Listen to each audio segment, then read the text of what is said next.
बड़े सावधानी से सुनिएगा। एक शीतल आरती होती है। कभी अगर तुम्हारे जीवन में अगर कभी तुमको ऐसा लगे कि रोग बड़ा भारी हो चुका है और बहुत भारी रोग मुझे घेरता जा रहा है, या डॉक्टर को दिखाने जा रहे हो और तुम्हें ऐसा लग रहा है कि डॉक्टर कोई बड़ी बीमारी बताएगा, तो उस समय पर शीतल आरती का प्रयोग करें। एक पुष्प हाथ की हथेली में रख लीजिए, एक पुष्प हाथ की हथेली में रख लीजिए, और यहां तक शास्त्र कहता है अगर हो सके तो आंकड़े का अगर पुष्प मिल जाए, तुम्हारे यहां क्या बोलते हैं उसको, मंदार का फूल, आंकड़े का फूल, अकौए का फूल, जो शंकर भगवान पे चढ़ता है, छोटा सा होता है, घुंघरू जैसा होता है वो, उसको तुम्हारे यहाँ क्या बोलते हैं हरियाणा में? आंख का ही पुष्प बोलते हैं। आंख का पुष्प मिल जाए तो ज्यादा अच्छा है।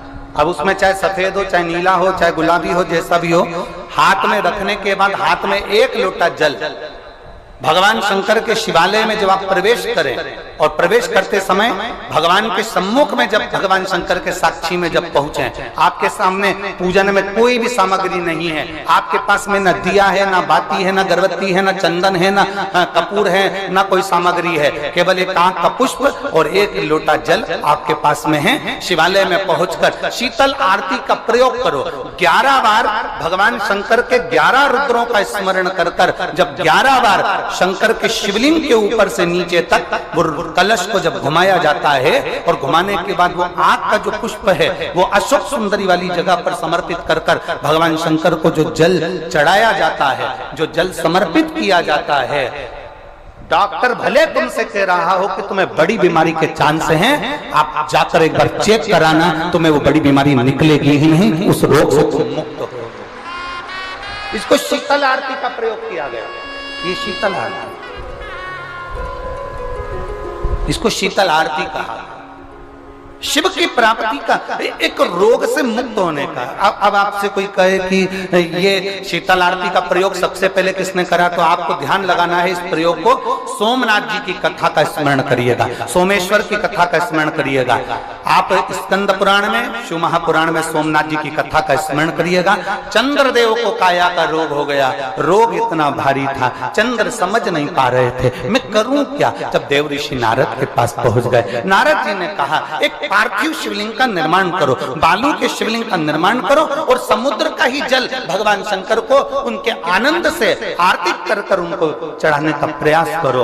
और शिव ने ऐसी कृपा कर दी कि चंद्र के पास आकर भगवान शंकर ने कह दिया, चंद्र मैं तुझे वर देता हूं, तेरा काया का रोग समाप्त होगा, ये मेरा वर है, क्योंकि तूने मेरे शीतल आरती का प्रयोग किया। मेरी जीजियों, दो चीजें बड़ा स्मरण में रखिएगा। एक, बैसाख महीने में मट्टी के पात्र का जल, अभी क्या चल रहा है, फागुन, अभी क्या चल रहा है, फागुन। जब बैसाख का महीना आए ना,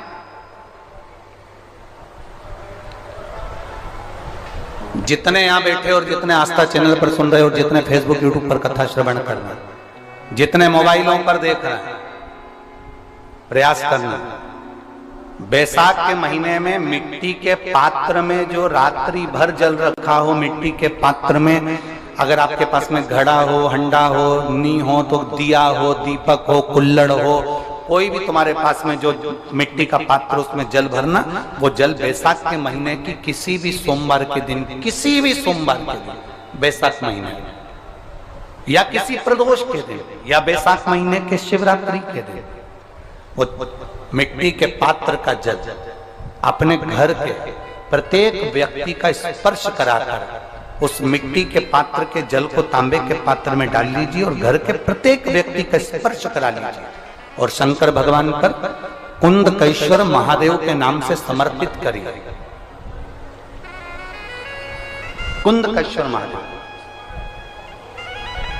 कभी जीवन में पीछे पलट कर देखने की जरूरत नहीं पड़ेगी, आप उन्नति की सीढ़ी की ओर बढ़ते चले जाएंगे। बैसाख महीने में मट्टी के पात्र का जल भगवान शंकर को समर्पित होना चाहिए। उसका सुख हमारे जीवन को एक आनंद फल प्रदान करता। जब लगे आपको कि दरिद्रता बहुत ज्यादा है, किराया तक नहीं है, मैं कैसे जाऊं, मंदार और शमी ने दोनों ने मिलकर भगवान शिव की आराधना करी और देवादिदेव महादेव ने वर दे दिया, सुनो शमी और सुनो मंदार, यदि कोई भूल से भी आपकी पत्ती, आपका पुष्प मुझे समर्पित कर देगा, सुनो मंदार, सुनो शमी, अगर कोई भूल से भी आपकी पत्ती, आपका पुष्प मुझे समर्पित कर देगा, उसे हजारों अश्वमेध यज्ञ के स्नान का जो पुण्य होता है वो एक क्षण में प्राप्त हो जाए। हजारों अश्वमेध यज्ञ का पुण्य, हजारों अश्वमेध यज्ञ का पुण्य एक क्षण में प्राप्त हो। ये मंदार, ये शमी, हजारों अश्वमेध यज्ञ का पुण्य एक साथ। शमी की पत्ती देखिए आप लोगों ने, जम के तो बोले जरा, देखिए मंदार पुष्प भी देखा हुआ है। अब शमी की जो पत्ती होती है, उस शमी की पत्ती को भगवान देवादिदेव महादेव पर चढ़ाने का जो होती है, उस शमी की पत्ती को चढ़ाने का एक नियम भी होता है। थोड़ा सावधानी से सुनना इस नियम को, जो आपके जीवन को सार्थक बना सकता है। शमी की पत्री को चढ़ाने का एक नियम है, बड़ा सुंदर नियम, आपके जीवन में उतारने लायक। महाराज, जब सारा श्रृंगार मेरे देवादिदेव महादेव का हो जाए, बहुत ध्यान से सुनना, ये प्रसंग आया नहीं पहले, आज अगर कुबेरेश्वर बाबा की पावन धरा पर यह प्रसंग निकला है तो उसको ध्यान से सुनिए, भाव से। पत्ती, शमी की जो पत्ती होती है, उस शमी की पत्ती को कब, कैसे और कहाँ चढ़ाना चाहिए, और शमी की पत्ती का फल क्या होता है, वो भी अभी अपन समझ लें उसको। शमी की पत्ती, संपूर्ण स्नान भगवान का हो जाए, संपूर्ण स्नान, आप समझें उसको। ये शिवलिंग है, जलाधारी, जल निकल कर जाने का स्थान, गणेश, कार्तिकेय, अशोक सुंदरी, जलाधारी मतलब माता पार्वती जी का हस्त कमल, शिवलिंग शिव का स्वरूप, ऊपर जो जलाधारी लगी है उसमें से एक एक बूंद जो पानी नीचे गिर रहा है, जो पानी नीचे गिर रहा है, शिव जी की बेटियां जया, विषहरा, शामली बारी, दौतली, देव, शिव जी की पुत्री बेटी।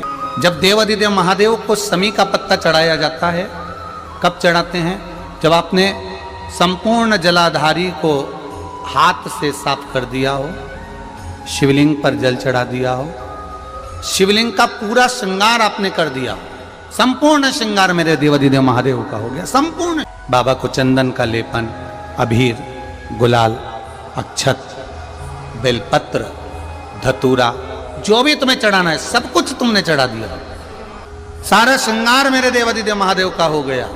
तब शमी की पत्ती को माँ जगतजननी की जो जलाधारी है उस पर मात्र स्पर्श कराकर शिव के शिवलिंग पर आखिरी में समर्पित कर देना चाहिए, जिससे हमारी मन की जो कामना है वह माँ जगतजननी देवादिदेव महादेव से उनके कानों में श्रवण करा।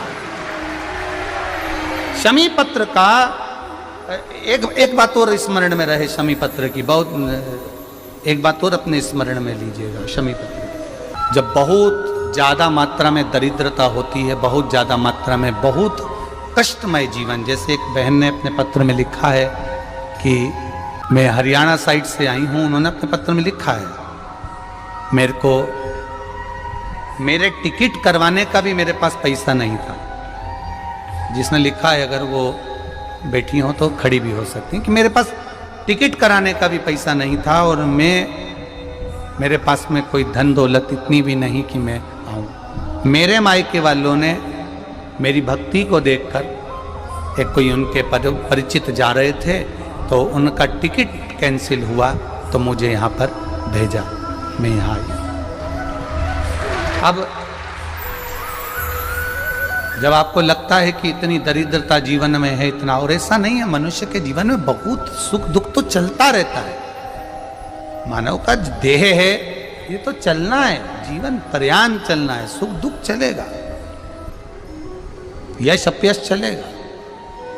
लगे तुमको कि हाँ, और आप सबसे निवेदन करना चाहूंगा, आपका मन है कि सीहोर आए, आपका मन है कुबेरेश्वर धाम आए, आपका चित्त है, आपका मन है कि हमें कुबेरेश्वर बाबा के धाम पहुंचना है, सीहोर पहुंचना है, मां सीवन के तट पर पहुंचना है, सिद्धपुर नगर सीहोर की एक एक कंकड़ का दर्शन करना है, 108 शिवालय का स्मरण करना है, चिंतामन गणेश और श्री हनुमान फाटक का, खेड़ापति सरकार का, मनकामेश्वर का दर्शन करना है, भूतेश्वर का दर्शन करना है, कुबेरेश्वर का दर्शन करना है। जब तुम्हारी चित्त वृत्ति में आए, जब तुम्हारे मन में आए, धन भी नहीं है, पैसा भी नहीं है, बहुत दरिद्रता का जीवन है, बहुत दुखी जीवन है, तब बेलपत्र और शमी पत्र का प्रयोग जरूर करके देखना। प्रैक्टिकल करने में कुछ नहीं जाता, प्रैक्टिकल करने में क्या जाता, करके देखना। उस समय पर से वो कहते हैं ना कि कोई कहने वाला कह दे कि महाराज जी, वो एक महाराज प्रवचन दे रहे थे, और प्रवचन में देते देते देते देते किसी ने, महाराज जी प्रवचन दे रहे थे कि मदिरा का पान नहीं करना चाहिए, नहीं पीना चाहिए, गलत है, नाली में पड़ा होता है, व्यसन में पड़ा होता है, ऐसा पान ना करो। एक महाराज का पेचेन वाला खड़ा हो गया, उसने खड़े होकर कह दिया, ओ महाराज तुम इतनी बड़ी बड़ी बात कर रहे हो, तुम्हारा सगा भाई तो पी के नाली में पड़ा, गटर में पड़ा। महाराज जी को क्रोध नहीं आया, समझ थी। महाराज जी ने कहा, भैया देख, मैं भी प्रवचन दे रहा हूँ, मेरा भाई भी प्रवचन दे रहा है, मैं मुंह से समझा रहा हूँ कि पीकर लोग नाली में गिरते हैं, गटर में गिरते हैं, मेरा भाई प्रैक्टिकल करके दिखा रहा है कि मत पिया। प्रैक्टिकल वाली बात है। शमी पत्र बेलपत्र का एक बार जीवन में प्रैक्टिकल कर देखना, प्रैक्टिकल करना। जैसे आपको कहा कि आपका विश्वास अगर पक्का है, भरोसा अगर दृढ़ है, और शंकर के प्रति अगर आपका विश्वास पक्का है, आप 7 दिन यहाँ रुके हुए हो, 5 दिन रुके हुए हो, या यहाँ से अपने घर जाओगे, निश्चित है वो रुद्राक्ष कहीं से भी आए, कैसे भी आए, तुम्हारे पास पहुंच जरूर जाएगा, निश्चित है।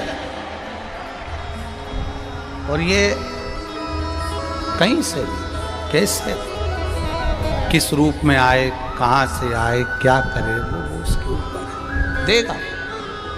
विश्वास लेकर आए हो, भरोसा है, दृढ़ता है।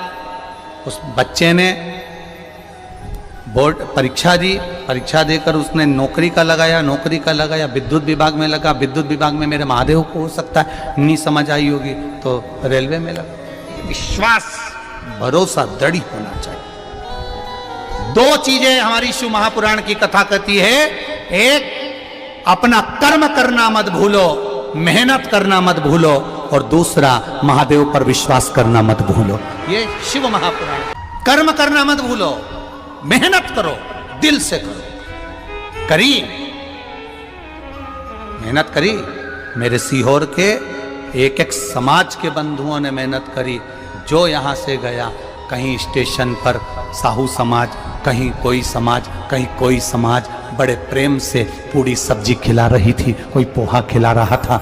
मैं धन्यवाद दूंगा, एक महिला को गर्भ से थी, उसको तकलीफ हुई तो एक मुस्लिम महिला अपनी स्कूटी पर बिठाकर उसको हॉस्पिटल तक लेकर गई। ये मेरा सीहोर है, ये मेरा सीहोर है, जिसको मैं हमेशा कहता रहता हूं, सीहोर मेरी जान है, मेरी पहचान।